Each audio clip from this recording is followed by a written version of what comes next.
Hello everyone. In previous section and video, we said if I have a population and we took a large sample with n equal or larger than 30, then it's simple to find the confidence interval that estimate mu. And we said the confidence interval will be x bar, which is the sample mean, plus minus z alpha over 2, where z alpha over 2 will depend on the confidence level, time sigma, the standard deviation of the population if we know it, or s, the standard deviation of the sample, divided by the square root of n. And we said z alpha is determined from the standard normal distribution. If this is the confidence level is 90%, then this area here will be 0.9, and this will be alpha over 2. Alpha will be 1 minus the confidence level, so that is 1 minus 0.9, that is 0.1. So this is 0.05, and this here 0.05, and then from the standard normal distribution we can find z alpha over 2, which will be this one. And with a large sample, doesn't matter what's the probability distribution here. It could be normal, exponential, gamma, anything. But if we cannot take a large sample, so n is less than 30, then it is a little bit challenging to find the confidence interval. Unless this population follow a normal distribution or a distribution close to a normal distribution, then we can estimate the confidence interval to estimate mu of the population as x bar, which is the sample mean here, plus minus. Now we cannot use the standard normal distribution. We're going to be using the t distribution, the student distribution, and we will talk about it later, but it will be t n minus 1, that's the degree of freedom, which is v, alpha over 2, time the same thing here, the standard deviation divided by the square root of n. If I don't have the standard deviation of the population, then I use the standard deviation of the sample. So we can find the confidence interval of a sample of a small size as long as the probability distribution of the population is approximately normal distribution. Then we can use the t distribution. The steps are the same like here when we can take a large sample, except we will not be using z alpha over 2, the z-score, and the standard normal distribution. We will be using the t distribution and the table for the t distribution. And the t distribution will have a degree of freedom, which is n minus 1, and alpha over 2 that depend on the confidence level. Now, if we want to learn about the t distribution, this is the probability density function. We will not use it. We will not carry out the integral. It's all done by computer. But if I plot the probability density function for the t distribution for different degree of freedom, this is 1 degree of freedom, this is 10 degree of freedom, 4 degree of freedom, and the solid one here is the normal distribution or the standard normal distribution. When the degree of freedom get larger and larger, then the t distribution here become close and close to the standard normal distribution. And degree of freedom will depend on the size of the sample. It's n, the size of the sample, minus 1. And to learn how to use the t table, it's very important. So this is a normalized t distribution. V here is degree of freedom, which is n minus 1, and here is a list of different degree of freedom. Now here these numbers are different value of t at different degree of freedom, 2 or 3 or 4 or degree of freedom 5. So these lines here are different value of t. And the top here, that is alpha. That is the area under the curve here. So for example, if the degree of freedom is 10 and t value is 2.8, then the closest number to 2.8 is here. then alpha, or the probability that the random variable, whatever is the random variable, larger than 2.8 is this area, which is here, 0.01.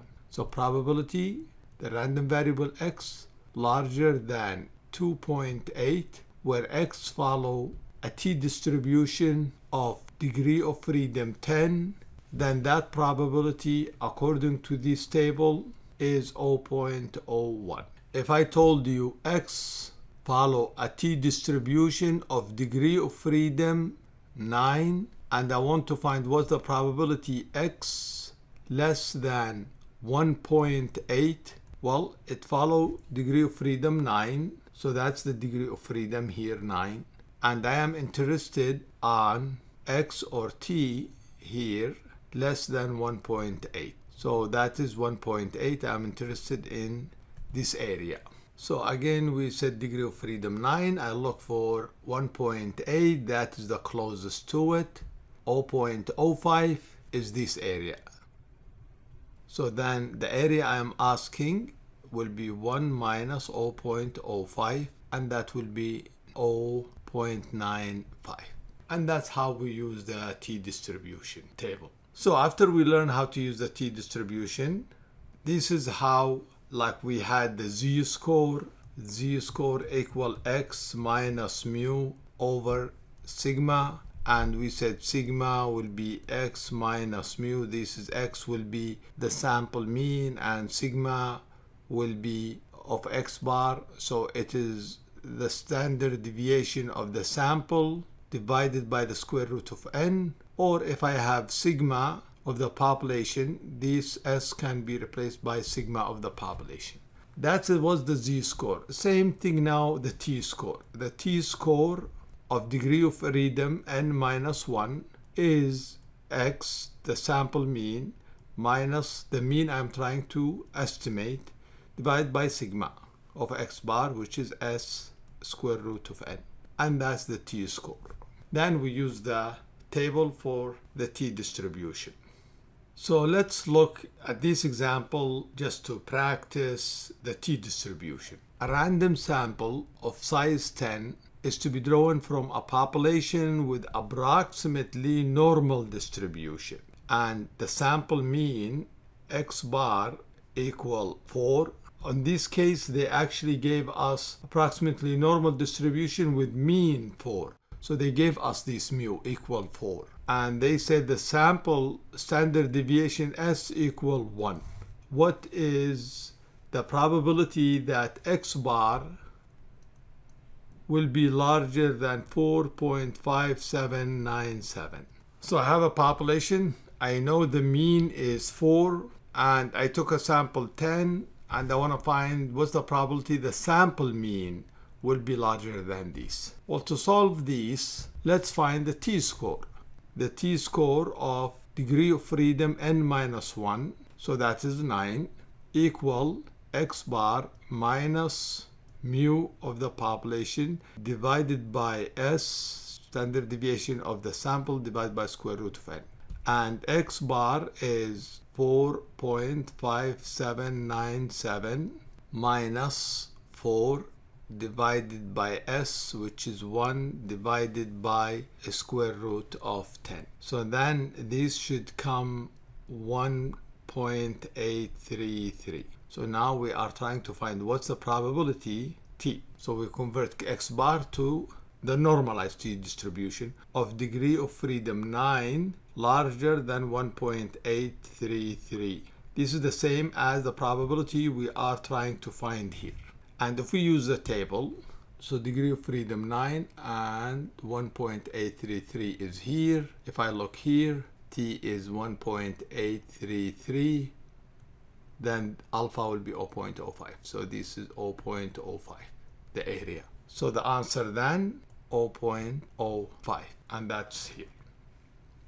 Now for this one, find the value for T14 distribution whose lower tail probability is 0.01. So this is the T distribution. The lower tail here, 0.01. So then this upper tail here will be 0.99, and they want T14 here. So we can use the table. We will go to degree of freedom 14 and look for a probability 0.99 alpha, then we will find T14.